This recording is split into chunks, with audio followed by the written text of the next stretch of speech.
Hello everybody and welcome to Books of Blood. My name is John and today I'm going to be doing my TBR for the Horror in 24 Readathon.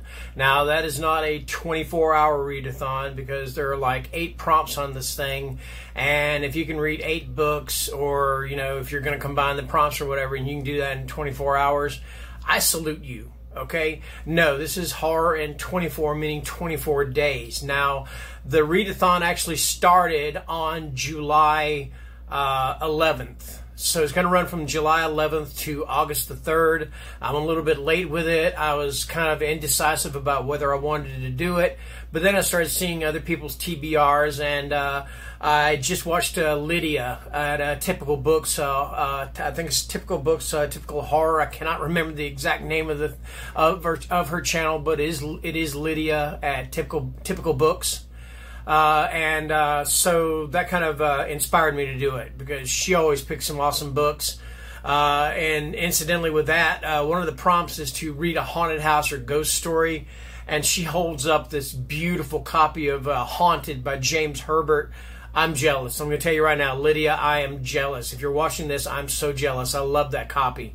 Okay? Anyway, so like I said, there are 8 prompts. And I've got my old phone here with the prompts.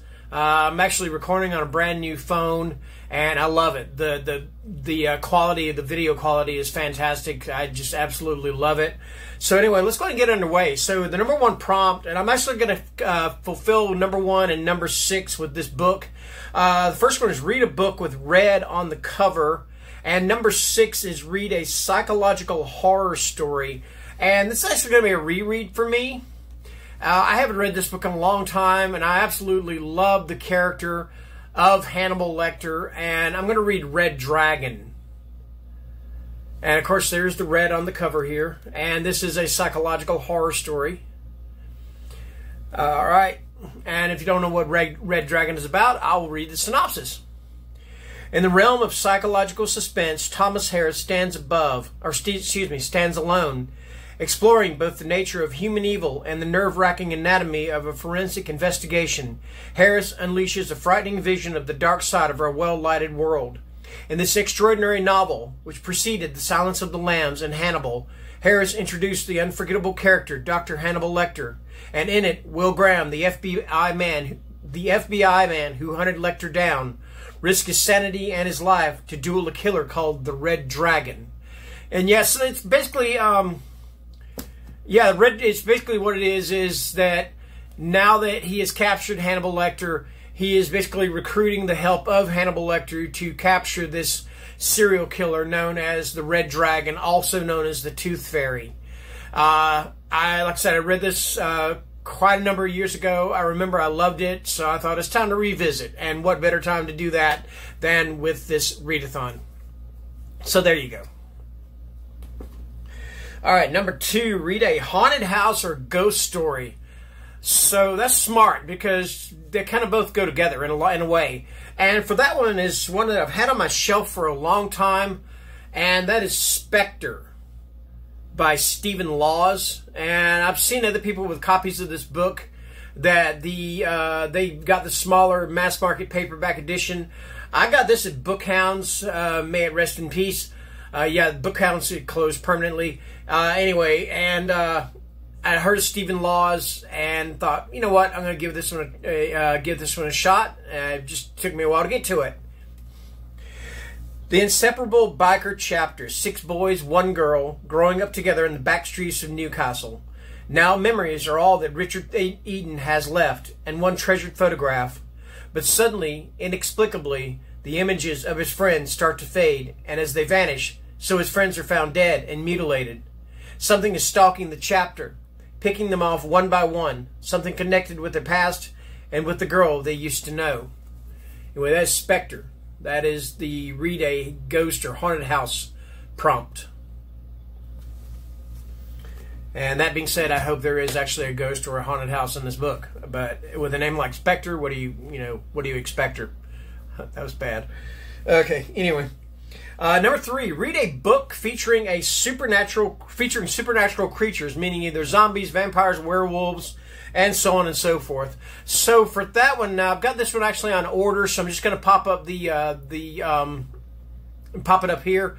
It should be in the mail in a few days. And the book I'm talking about is Wolf Moon by David Irons. And it is literally a werewolf in outer space novel. And I saw the cover, and he actually runs a trailer. There's actually a trailer for the book here on YouTube. So I'll try to leave a link to that down in the description. And also I'll leave a link. Oh, that is one thing I did forget to mention. The actual readathon is being curated or run this year by, if I remember correctly, Carol Marie, Marcy, and I am so sorry I cannot remember the third person, but I will leave a link to their channels down in the description. Okay? But anyway, going back to Wolf Moon. Wolf Moon is literally a werewolf in outer space book. And if you saw the cover, I love the cover for it. You can see the cover up there now. I think it is a perfect companion cover to My Best Friend's Exorcism, because they both have that VHS box feel and things like that. Like when you used to go into the video store and you pick out VHS horror tapes, and they'd have the big sticker that said horror and then VHS here, or maybe you did Betamax. I actually had a Betamax player for a long time. And whenever my local video store was closing down because Blockbuster was taking over, they were selling all of their videotapes, all their VHS and all their Betamax, and they were selling them for like $0.25. I think I bought 600 Betamax tapes. I don't know what happened to them now. I've moved. That was back when I was living in South Carolina. I don't have the foggiest idea what happened to them. You know, but I imagine they may be worth some money. I don't know. But anyhow, all right. Let's see. Number 4, read a Gothic horror novel. Now, I'm not sure if this is a Gothic horror novel or not. I'm going to say that it is. And it is kind of a sequel to a Gothic horror novel. And I'm talking about Dracula. Anyway, I'm going to read Renfield, Slave of Dracula.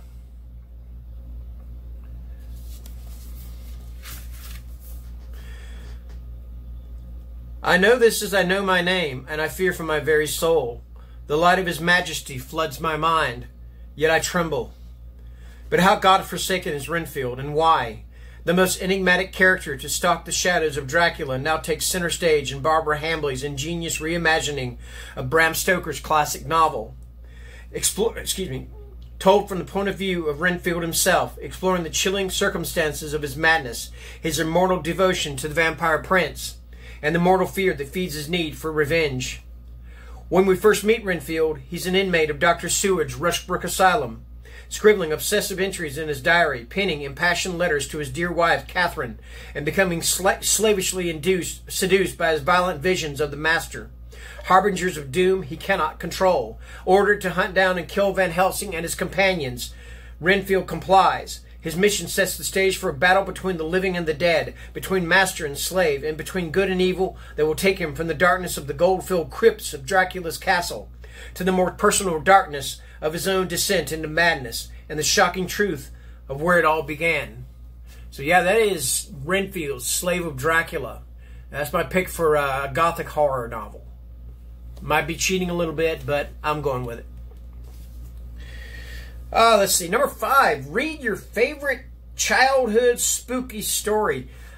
And you know, I don't have a lot of books from my childhood. And by that, when it said childhood spooky story, I mean, I'm going to consider that also means short story. So I'm going to cheat a little bit, again. And I'm going to read The Vampire of Crogland Grange. And it is included in this here, Ghosts, Ghouls, and Other Horrors. And this is edited by Bernhardt J. Herwood.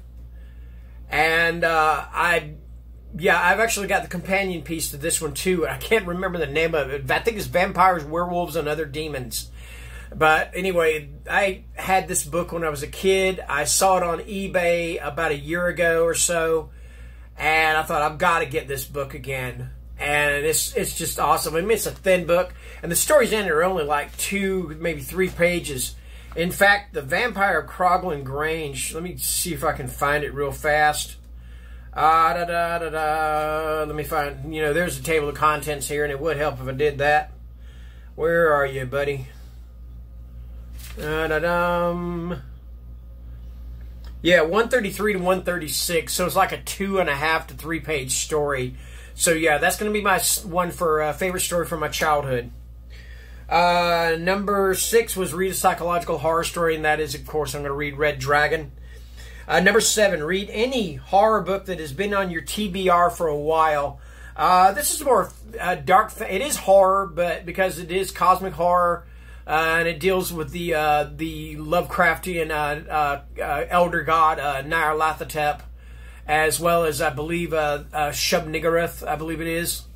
But I'm going to read Black Goat Blues by Levi Black. This is book 2 of the Mythos War trilogy.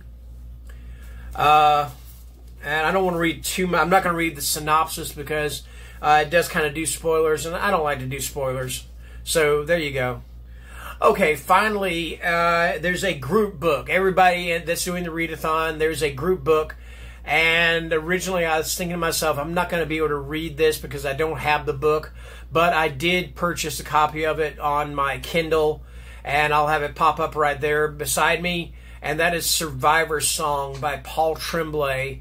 Now, I don't know too much about the plot of the book, except it has something to do with like a super strain of rabies that it acts very quickly, and it deals with one particular woman that has been infected by this disease and her race against time to, I guess, find a cure for it. So yeah, that's Survivor Song by Paul Tremblay.